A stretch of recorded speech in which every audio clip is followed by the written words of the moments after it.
June 1941. German tank columns, undefeated across Europe, froze in horror.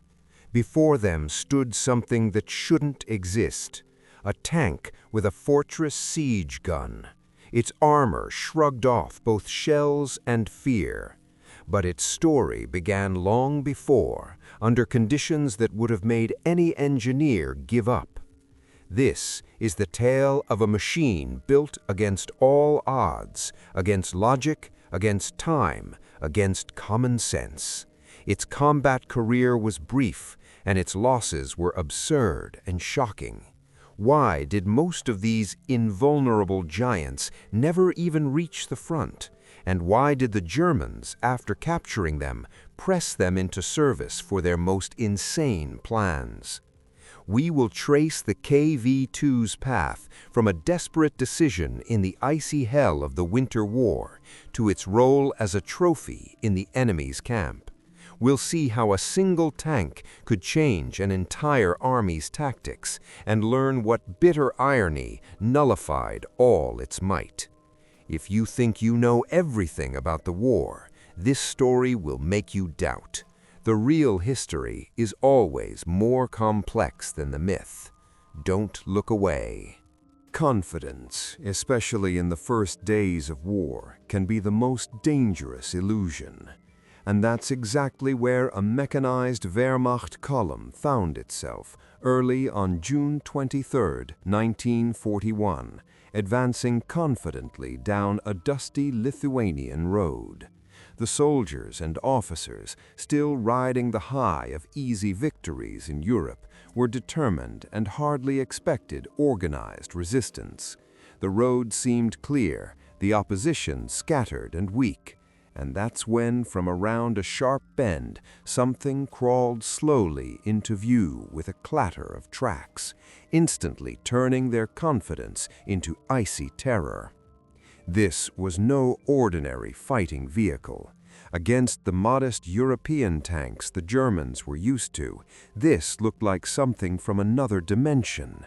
A disproportionately tall, angular turret, more like a concrete pillbox than part of a tank, loomed over the massive hull, and from its front plate, angled slightly, a gun barrel of incredible thickness stared at the German column, a caliber that on the battlefield usually belonged only to heavy siege artillery. The first shot rang out like a thunderclap from a clear sky. A shell impossible for one man to lift tore through the air and slammed into the lead vehicle of the column. The light German tank vanished, leaving only a cloud of smoke and flying red-hot debris. There was almost no pause. The giant methodically, without hurry or fuss, as if performing a training exercise, shifted fire to the next target and then another. German tankers and artillerymen, recovering from the initial shock, opened fire in return. Dozens of shells struck the front armor and turret of the Soviet behemoth, but it was like hail beating against a cliff. Shells ricocheted off, leaving only shallow dents and whining away, causing no visible damage to the machine. Panic erupted over the radio. Operators sent desperate, frantic messages to headquarters. "Unknown Russian tank monster on the road. Our shells can't pierce its armor. It's destroying the entire column." Thus, just a day after the start of Operation Barbarossa, the Wehrmacht's elite came face to face with a materialized nightmare, the heavy tank KV-2. This meeting was not just a tactical surprise, but a profound psychological shock that undermined faith in the infallibility of the German war machine. But what was this steel creature that appeared as if from nowhere? What force and necessity gave birth to this incredible, almost fantastical combat unit? The answer lies not in the sunny June of 1941, but much earlier, in the bitter cold of the Karelian winter of 1940. To understand this weapon's nature, we must go to where the very idea of the KV-2 was born, not from the ambitions of designers, but from cold desperation, from blood spilled before an impregnable wall of concrete and steel that seemed to leave the Red Army no chance. That wall bore the name Mannerheim Line. By the winter of 1940, the Soviet offensive on the Karelian Isthmus was literally stuck in concrete. The formidable line of fortifications, multi-tiered bunkers with meter-thick walls, reinforced concrete casemates, interlocking fields of fire, turned every assault into a bloody meat grinder. The new heavy KV-1 tanks, excellent against armor, were powerless here. Their 76mm shells merely chipped chunks of concrete from embrasures, causing no critical damage. The infantry suffered monstrous losses, and assault groups died before they could even get close to bunkers with explosives. The war was a deadlock, and the price of a breakthrough was already measured in tens of thousands of lives. It was in this atmosphere of despair that an idea was born seeming like pure madness at first glance. If a 152mm field howitzer can destroy a bunker but is too vulnerable at the front, and a tank has armor but its gun is too weak, why not combine them? The concept of an artillery tank was born. Take the invulnerable KV-1 chassis and mount a full-fledged heavy howitzer, creating the perfect assault vehicle, a mobile, armored fortress destroyer. The task was handed down to Joseph Kotin's design bureau at the Leningrad Kirov plant, and the condition would make any engineer's blood run cold. They had not weeks or months, but mere days to make it a reality. The front demanded a wonder weapon immediately. Kotin's team went into round-the-clock mode. Designers and workers lived in the shops, slept at drawing boards and machines, working 16, 18 hours a day to meet the deadline. The main engineering puzzle was the gun's sheer size. The monstrous recoil of the 152mm howitzer could simply shatter the standard KV-1 turret. They had to design a completely new turret from scratch, huge, boxy, to house both the gun and its crew. They made it so tall, the tank resembled a multi-storied house on tracks. But a new problem arose. This massive structure couldn't be perfectly balanced. The center of gravity shifted, and when the vehicle tilted, the electric turret traverse motor couldn't handle the load. The crew would have to learn to fight with this quirk. And yet, the miracle happened. In an unthinkably short time, on February 10, 1940, the first prototype, still smelling of fresh paint and welding, rolled into the factory yard. But there was no time for lengthy field tests. The war was waiting. The experimental machine, essentially raw, along with a second unit, was immediately loaded onto railway flat cars and sent straight to the front lines, into the icy hell of the Karelian Isthmus. It was to face its exam, not before a commission, but before the fire of Finnish bunkers. When the two steel giants arrived at the front, they evoked a mix of amazement and superstitious hope in the soldiers.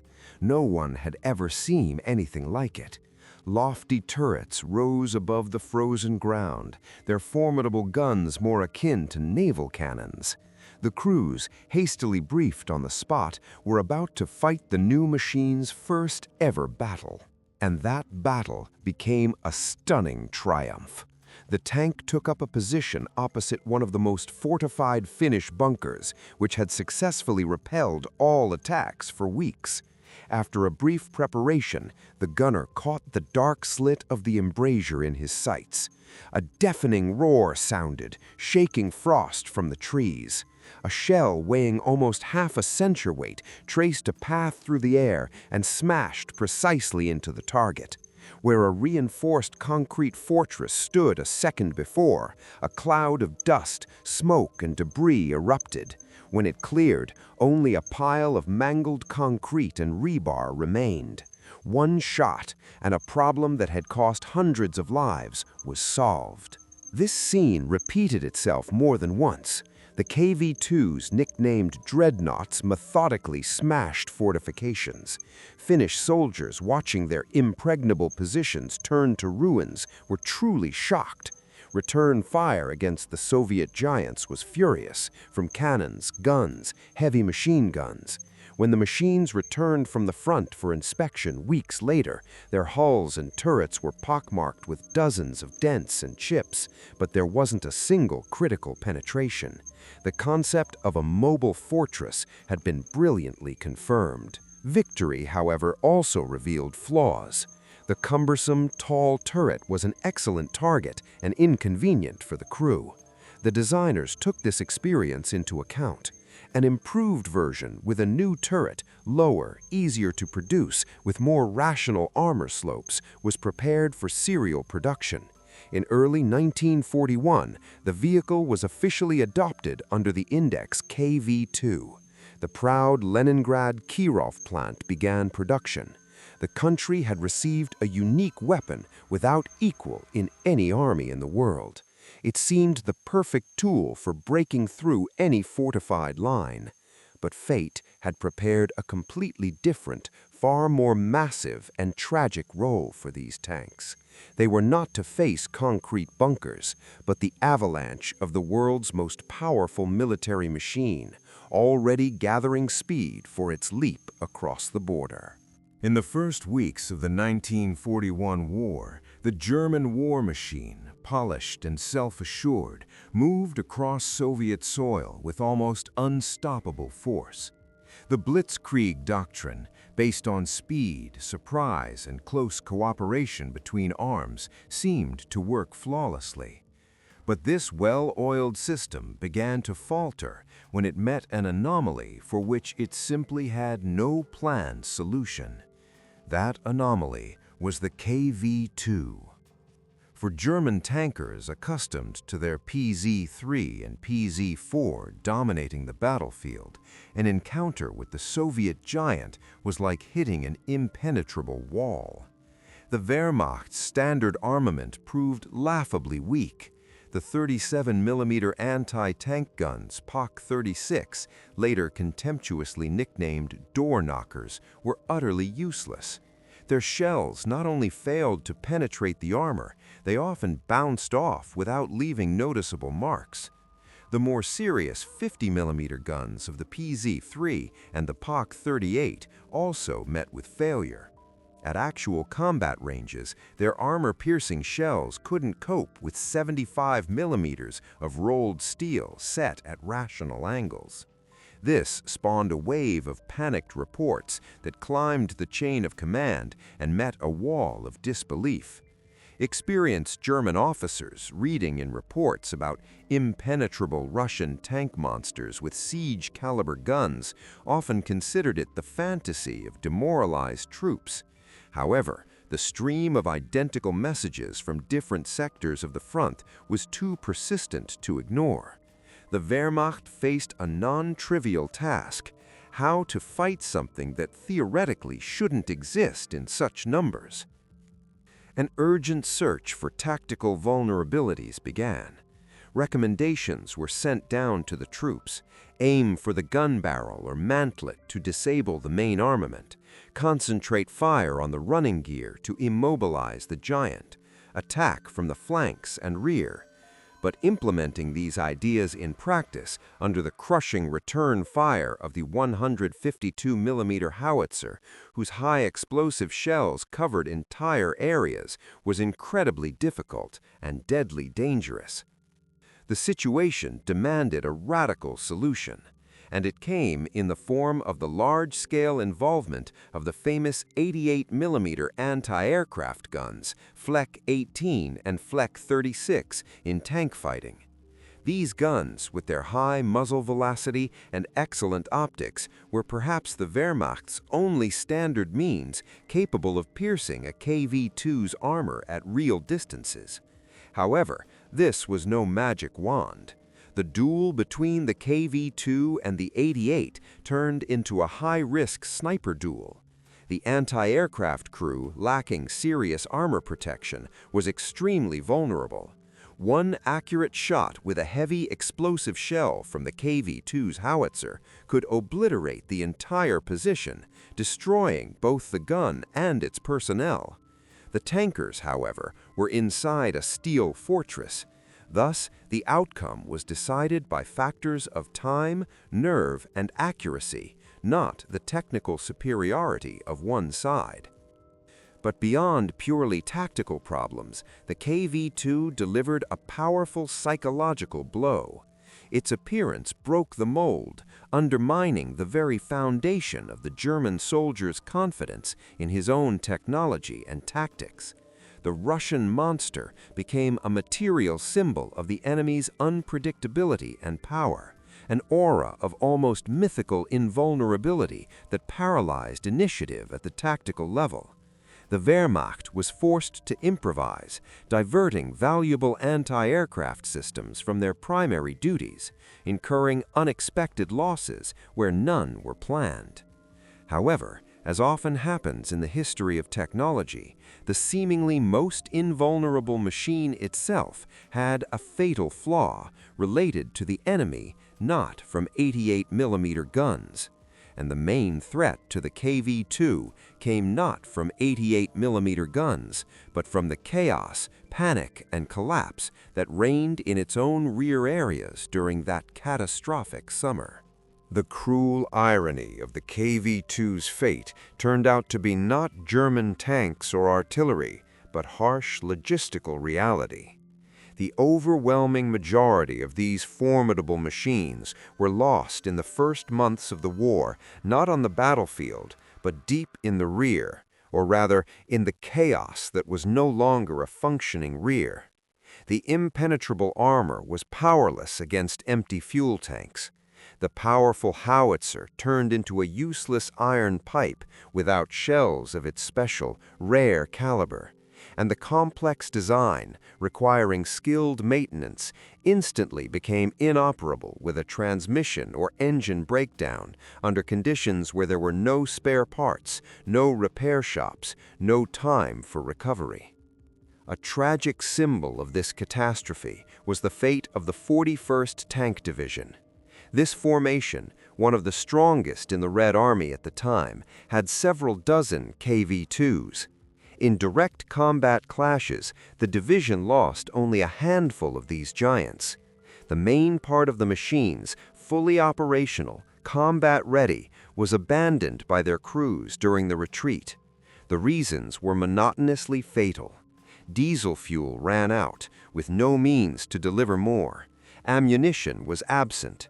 There was no possibility to evacuate a tank with even minor damage. The crews, unwilling to be captured in a steel trap, were forced to blow up or simply abandon their invincible fortresses. This picture was worsened by problems in production itself. The KV-2 was a piecemeal machine, almost hand-assembled, requiring the highest skill from workers and complex cooperation between factories. The rapid German advance and the subsequent grand evacuation of industry deeper into the country shattered this fragile system. The Leningrad-Kirov plant, under siege, could not continue production.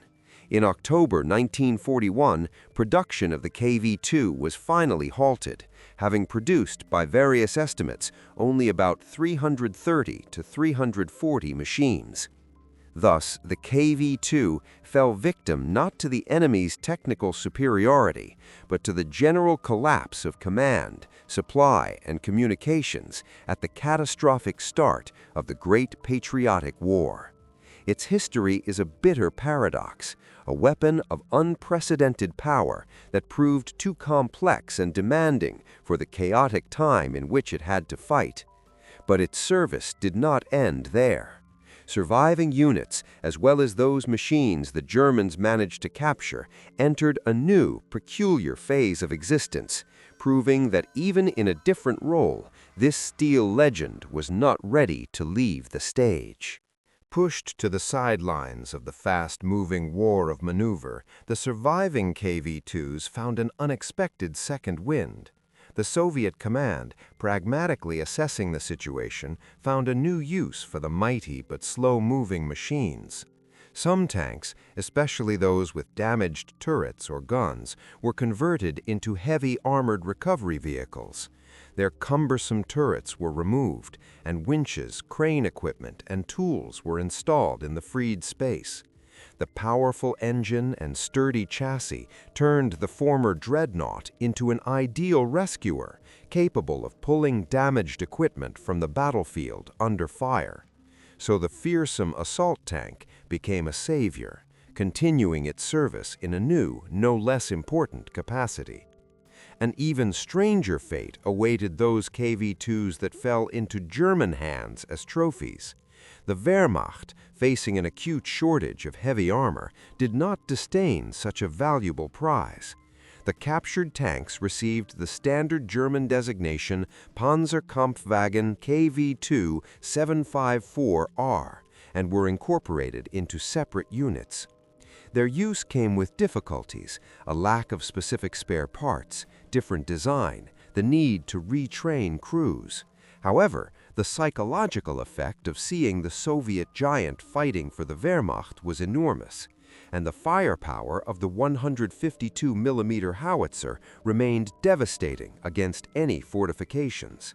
So, the brainchild of the Kirov plant fought on both sides of the front, underscoring its uniqueness. A symbolic endpoint to this long and strange odyssey came in 1945. The last known captured KV-2, which had fought for both the Red Army and the Wehrmacht, was destroyed during fierce fighting in the assault of Königsberg, the most powerful German fortress on the Baltic. So the machine created to destroy the Mannerheim line met its end storming a similar fortified area, only on the other side of the barricades. This irony contained the entire dramatic path of this ambiguous colossus. Thus, through fire, ice, triumph, and oblivion, its legend was forged. But at what exact price? And what ultimately remained of these steel titans besides memories frozen in a few photographs and reports? The price of the KV-2 legend is measured not only in lost machines, but in the irreversible changes it brought to the course of the war. Its greatest victory was the tactical shock it caused in the enemy camp. The Wehrmacht, confronted with the Russian monster, was forced to urgently revise its approach.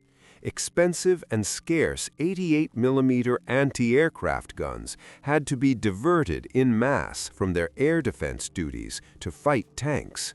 This disrupted the logic of blitzkrieg, slowed the pace of the advance, and forced German commanders to constantly look over their shoulders, fearing the appearance of an impenetrable giant. The psychological effect, a sense of vulnerability in a previously invincible army, was no less important than the actual losses. From a design standpoint, the KV-2 was a bold, though largely forced experiment that yielded invaluable fruits. It proved the very possibility and effectiveness of mounting a large-caliber gun on a fully armored tracked chassis. This experience led directly to the creation of an entire class of Soviet heavy self-propelled artillery mounts, such as the